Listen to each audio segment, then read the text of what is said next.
là, on a un circuit alimenté par deux sources indépendantes. Une source de tension indépendante de forme cosinus-soïdale. Donc le déphasage, donc la phase, le départ est de 90. Et puis une autre source une source de tension, de courant indépendante, sous forme sinus-soïdale. Donc la phase est 90 aussi. Il s'agit de déterminer le courant qui passe passe par cette branche, qui passe par R4 par N2, c'est-à-dire IN2. Ou IR4, c'est la même chose, d'accord? IN2 ici. IN2. Voilà. Il faut trouver la forme phaseur, puis on la ramène on ramène le courant IN2T au domaine temporel, sous forme cosinus-soïdale ou sinus-soïdale, peu importe, d'accord? Mais pour analyser ce circuit-là, on va convertir tous les paramètres du circuit, tous les paramètres actuels du circuit en paramètres fréquentiels, d'accord? Déjà, VA, premier paramètre, VA, c'est VAT, parce que là, on est en domaine temporel, d'accord? Et IBT, voilà. Maintenant, on convertit ça en domaine fréquentiel. Temporel, c'est 40 cosinus 10T plus 90 degrés. En fréquentiel, VA, il n'y a plus de variable T. C'est fini parce qu'on est en fréquentiel. On ne dépend plus du temps, mais on dépend de la fréquence. VA est égal à l'amplitude 40 plus la phase 90 degrés. Voilà, c'est primo. C'est le premier paramètre qui est amené au domaine fréquentiel. D'accord? Et il y a une autre source, c'est la source de courant. On va amener la source de courant IB est égal à 3 sinus 10T 90. Oui, on voit ici que pour fonctionner en même temps, ce circuit est alimenté par deux sources. D'accord? Et on ne peut analyser ce circuit au domaine fréquentiel avec les phaseurs que si les deux sources, fonctionnent à la même fréquence. Ils ont la même fréquence de pulsation. C'est notre cas présent. 10, oméga c'est 10, ici c'est oméga c'est 10. Donc, ainsi donc, on peut analyser en termes de phaseur. On peut analyser dans le domaine fréquentiel, en combinant les deux sources en même temps. D'accord? Si ici c'est 10, et ici c'est 20 ou 15, la pulsation est différente. On peut toujours analyser en domaine fréquentiel, mais on l'analyse séparément. C'est-à-dire, on enlève cette source-là, on analyse le circuit avec cette source seulement. Et après, on enlève celle-là, on remet celle-là. Et on analyse une deuxième fois avec celle-là, la présence de celle-là seulement. Et à la fin, on superpose les deux résultats. D'accord? Mais pour l'instant, on a la même pulsation oméga, 10 radians par seconde. Donc, on peut analyser en combinant les deux sources en même temps. D'accord? On aura l'occasion de faire plus tard la méthode de superposition. D'accord? On fera au moins une fois pour savoir comment s'y prendre. En électronique, lorsque des courants harmoniques, tout ça, il y a toutes sortes de pulsations. 50 Hz, 150 ou peu importe. Il y a plusieurs pulsations différentes. Donc, on sera obligé de faire utiliser la méthode de superposition. D'accord? Revenons à notre sujet maintenant. Il faut convertir ça. Donc, les deux sources sont compatibles. La pulsation oméga, c'est 10 radians par seconde. Ici, c'est idem. Maintenant, on va convertir ça en domaine fréquentiel. Pour l'instant, dans le domaine temporel, c'est IB est égal à 3 sinus 10T plus 90. Or, le phaseur, c'est la partie réelle d'un nombre complexe dépendant de la fréquence. D'accord? La partie réelle reflète le cosinus. Il faut que tu revois E, J phi est égal à cosinus phi plus J sinus phi. D'accord? C'est ça. Partie réelle, c'est ça. D'accord? Faut que tu vois ça. Les 3 premières vidéos concernant le phaseur et les réactances inductives et capacitives. On a développé ça ensemble.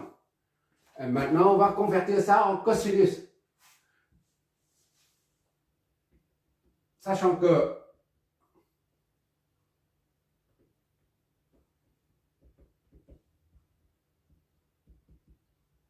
d'accord?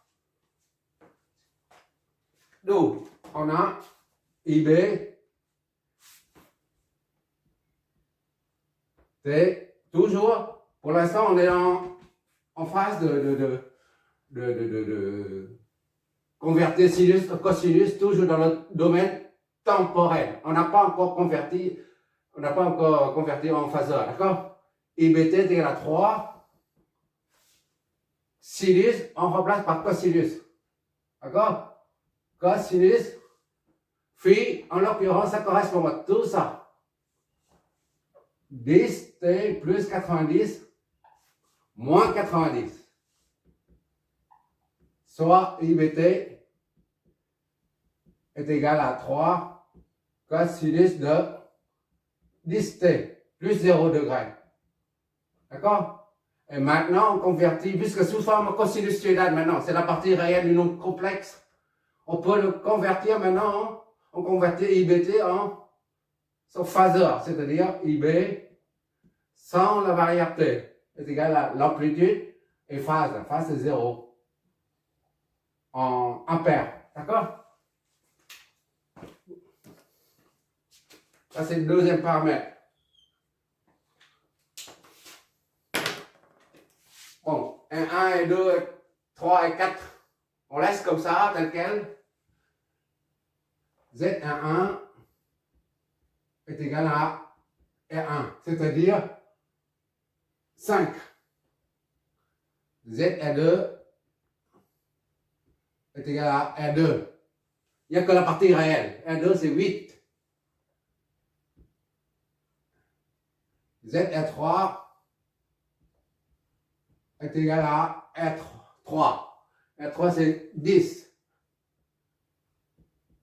Et ZR4 est égal à R4. R4 c'est 20 ohms. D'accord? Tout ça sont des ohms. Bon, sous-entendu, on ne met pas.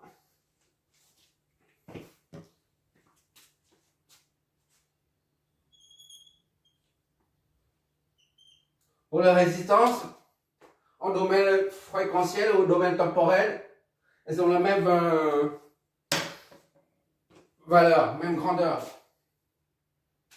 Maintenant, il reste les deux inductances à transformer en domaine fréquentiel.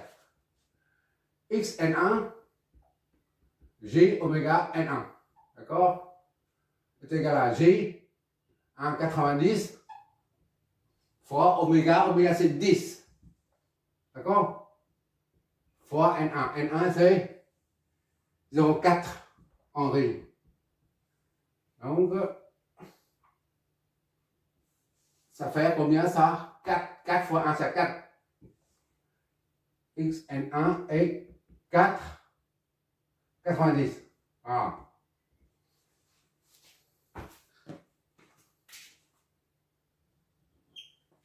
Xn2 c'est Xn2 J oméga N2. J c'est 1, 90 fois oméga 10 fois N2 1,5. Donc Xn2 est égal à 15 fois 90. Voilà, ça c'est ohm, ohm. Et enfin, il nous reste le condensateur à convertir. Xc est égal à moins J sur oméga C. D'accord? Moins J, c'est moins 1,90. Voilà. Ou moins 90 multiplié par 1 sur oméga, c'est 10. C, c'est 50. 10 moins 3, voilà. Ça donne 1 sur ça.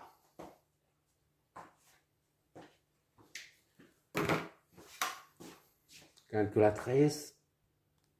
Ça fait 2. D'accord? Ok. 2.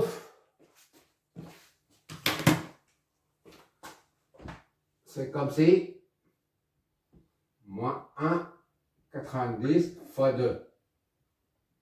D'accord? Donc, XC est égal à 2 moins 90. Multiplie là-dedans. D'accord? Ça, c'est égal à moins 1,90. D'accord? Fois 2, 0. Voilà. 2 fois 2, ça fait 2. D'accord? 90 plus ça, c'est 90. 2, 90. Moins 90. Voilà. On met ça. Moins. Comme ça, pour être. Ça soit clair. Homme. Voilà.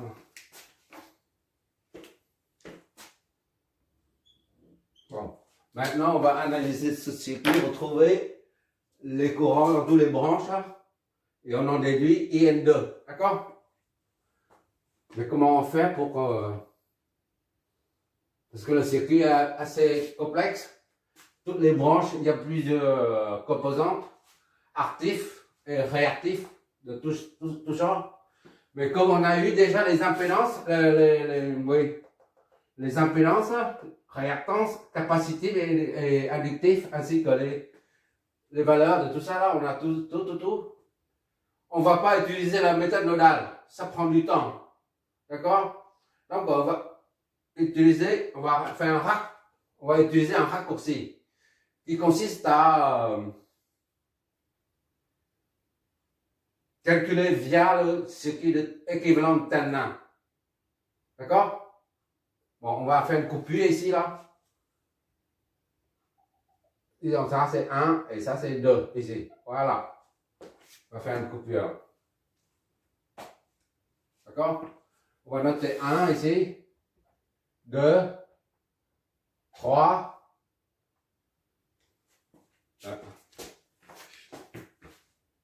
Ok. Comment on va numéroter ça? 1 ici. 2, 3, 4, 5 et 6 ici.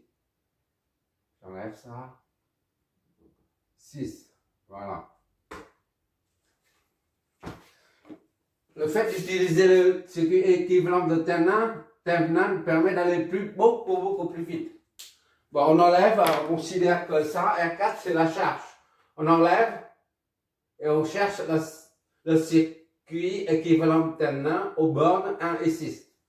D'accord? Ça et ça sont le même point. D'accord? Bon, on va faire ça. Je redessine ça pour voir le circuit équivalent, le circuit à analyser pour trouver son équivalent de Thévenin. Il suffit de relier ces 3 points-là communs, on les relie et on enlève, on court-circuite ça. Parce qu'il s'agit d'une source de tension, on court-circuite et on enlève cette source de courant indépendant. D'accord? Pour pouvoir calculer la résistance équivalente de Thévenin. Résistance équivalente de Thévenin. C'est pas peut-être RTH. RTH, voilà. D'accord? On enlève la R charge. R4 est considéré comme la charge. On enlève R4. Donc, et pour calculer la résistance équivalente, de terminant, il faut court-circuiter les sources de tension et ouvrir les sources de courant. Donc, il faut enlever ça et court-circuiter ça. D'accord? On va dessiner ça. Le circuit sans la source de courant et sans la charge R4. Voilà, j'ai dessiné le circuit. Je vais redessiner ici. Attends, j'ai oublié ça. 0. 0, la masse commune. Ici, c'est 0. Voilà. Pour pouvoir calculer la résistance équivalente terminale, j'ai enlevé la source indépendante de courant, là, la source de courant indépendante. C'est une coupure. Et j'ai court-circuité la source de tension ici. D'accord? Et j'ai remis tous les composants là. À part la charge R4, j'ai enlevé. Voilà, c'est tout. Maintenant, il s'agit de trouver RTH, ici là, RTH et VTH aux bornes 1 et 6. D'accord? RTH et VTH. Voilà. Il faut trouver le circuit équivalent de terminant aux bornes 1 et 6. Et pour ça, on va voir que c'est très simple à faire. Tout ça est court-circuité. Il ne reste plus rien ici, là. C'est juste un point, là. Tout ça est court-circuité. C'est-à-dire ce point-là, ça disparaît. Tout ça disparaît. Il n'y a plus de résistance ni réactance à cause du court-circuit qui se produit entre 2 et 0. Si tu veux, on peut montrer ça. On peut expliciter ça. D'accord? Disons Z à 2, 3, 4, 5. Calcul de Z. 2, 3, 4, 5. 2, 3, 4, 5 et 0. Voilà. L'impédance ici est égale à tout ça. D'accord? La combinaison de ça là, en parallèle avec ça. D'accord? C'est-à-dire R2 plus XC, R2 plus XC, plus R3. J'essaie d'expliciter le truc. R3 plus N1. N1, d'accord? Ça, la combinaison des deux, ça et ça. C'est-à-dire le produit de ça fois ça, divisé par la somme des deux. Produit de ça fois l'autre. L'autre, c'est un simple fil conducteur. Il n'y a rien, c'est 0 ohm. D'accord? Produit sur somme. 3 plus xn1. Sur somme, 0, ça donne 0. Plus que ça, fois ça, c'est 0. D'accord? Donc, Z, 2, 3, 4, 5, 0, est égal à 0 ohm. C'est bien un court-circuit là. Ici et là, c'est 0. D'accord?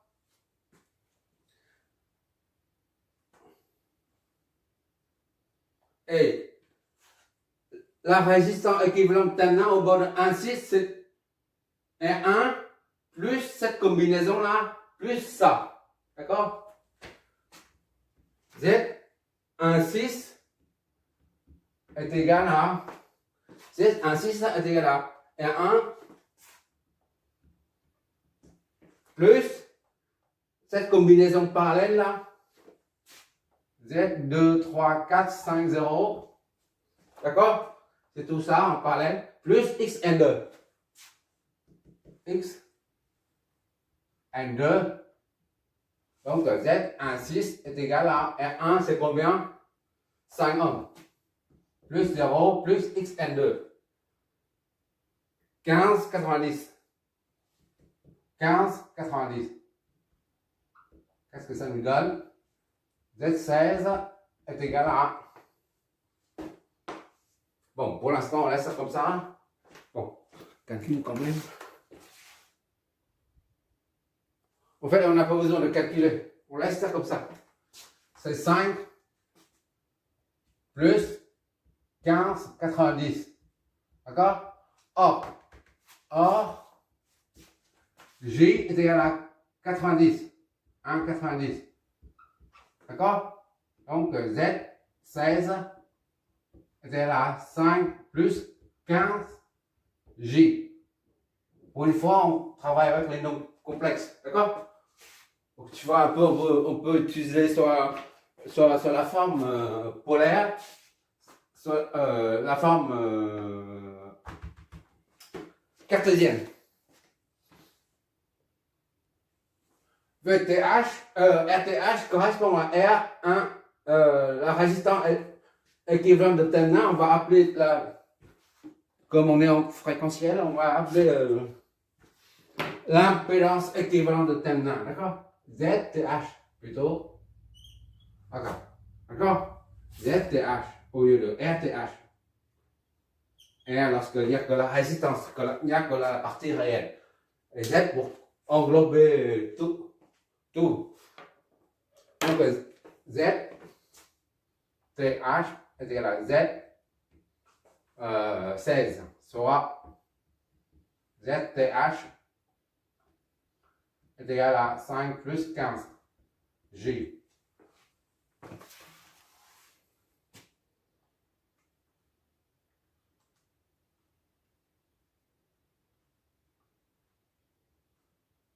Alors, on laisse ça comme ça, on verra ça après. Maintenant, de VTH. Tu vois, c'est très simple. Le circuit équivalent de terminal, on raccourcit beaucoup de choses. Maintenant, il suffit de trouver VTH et puis c'est terminé. Bon, on remet on attaque directement ce circuit. On revient au circuit initial, au circuit d'origine pour calculer le VTH, d'accord? Pour ça, on va mettre ça et on enlève cette partie-là. R4 seulement, d'accord? Et tout le reste tel quel.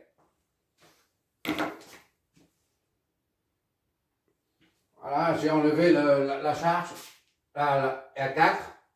Maintenant, il faut mettre, comme on va analyser le circuit pour trouver le VTH, mais on l'analyse en phaseur, d'accord? En phaseur. Donc, il faut mettre les paramètres de la source tension en phaseur, de courant en phaseur, de même que pour la source tension. On met en phaseur, c'est-à-dire ça, c'est VA, là. VA, c'est 90. 90. Voilà, volts. Et IB, c'est 3,0. IB, c'est 3,0. Je fais exprès de faire passer par le circuit équivalent terminal parce qu'il faut faire une fois. Et après, tu sauras comment t'y prendre. Je ne sais pas s'il faut mettre les phaseurs ou pas, ou les cosinus, c'est là, tout ça. Il faut faire une fois. Mon but, c'est de te faire voir une fois, quoi. Après, tu te débrouilles. Bon, maintenant, c'est la tension aux bornes. VTH se trouve là. Ce qu'on va chercher, nous. VTH est égal à V 1,6. 1,6. D'accord?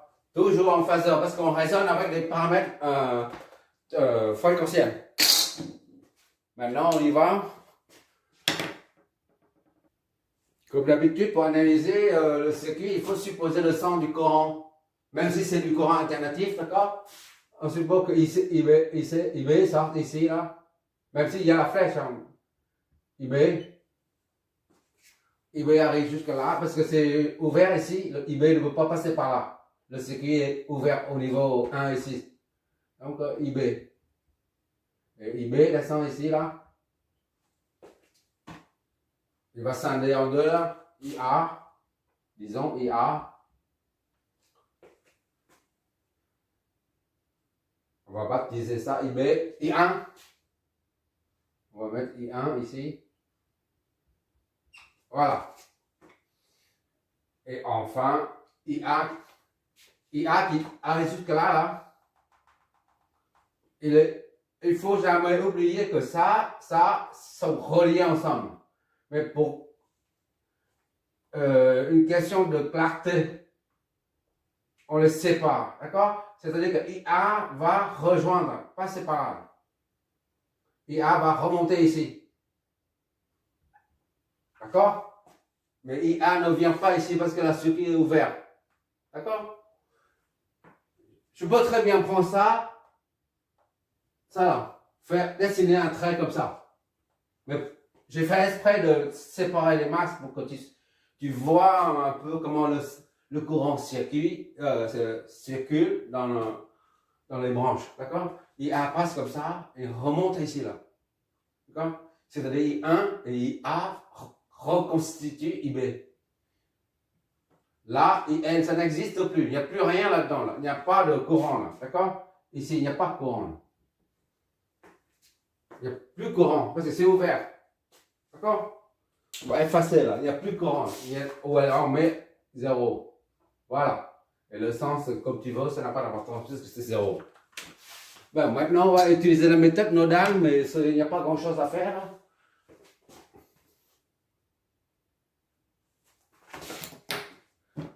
Voilà, c'est là. Oui. Maintenant, oui, il y a une petite remarque ici, là. Ici, tu peux mettre 3 seulement, au lieu de 3 et la phase 0. Par contre, ici, là, tu peux mettre 40 et J, par exemple. Puisqu'on a mis ça, j'ai fait exprès de garder cette forme du nom complexe. Le nom complexe sous forme cartésienne. Pour une fois, on va mettre tout ça sous forme cartésienne. 40J. D'accord? C'est la même chose. J, l'opérateur qui est égal à, on a dit plusieurs fois, d'accord? J là, c'est 1,90. D'accord? Donc, comme j'ai dit que ça c'est le dernier de la série. C'est pour ça qu'on essaie de calculer avec, non seulement avec les modules et phases, mais en plus avec les nombres complexes. On manipule les nombres complexes. Mais après, lors de l'étude de la puissance en interactif, on reviendra sur les phaseurs. Hein. De toute façon, ce sont les phaseurs qui nous permettent de simplifier absolument tout. S'il s'agit des systèmes triphasés, par exemple, alors, sans ça, je ne sais pas comment faire, à vrai dire, pour évaluer, pour calculer pour vérifier plutôt la loi de conservation de l'énergie. C'est-à-dire, les deux sources fournissent une énergie X